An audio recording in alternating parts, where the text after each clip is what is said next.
So here we are on January 1st, 2023. The latest Lake of the Pines flood caused by our inept management and board of Lake of the Pines, who has elected to ignore the past and what happens when you do not open the valve and flood out the community and cause property damage. And this was just a small storm that we had, maybe an inch or something in 24 hours, and the lake is way up. If you go to YouTube to look up Lake of the Pines floods, you will see the history of the past of what happens, and this generally hadn't happened unless we had like 5 inches of rain in 24 hours and the valve was open. But again,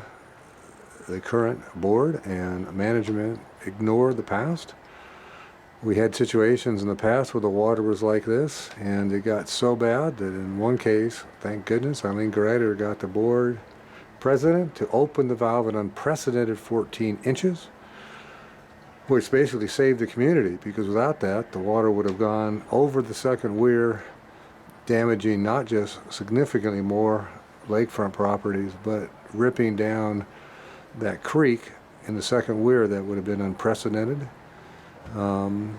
Based on those experiences of prior management, learning the hard way that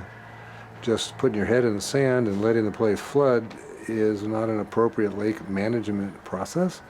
They put together written processes that stated if a big storm was coming, they would open the valve,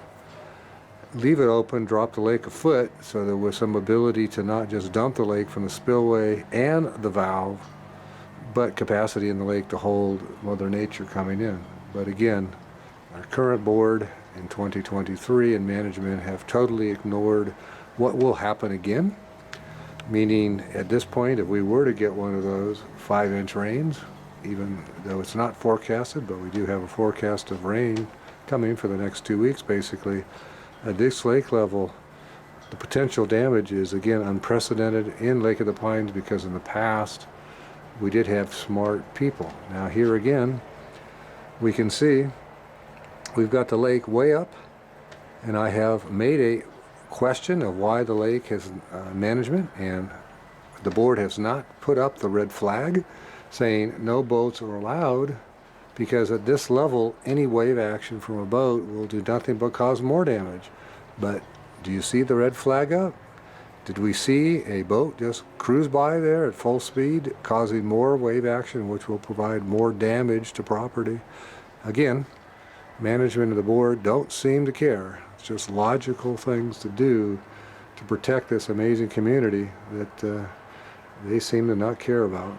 Clearly, none of them live on the lake, have to deal with the kind of things I and others are now having to deal with to try to protect our property from more damage than is already being caused.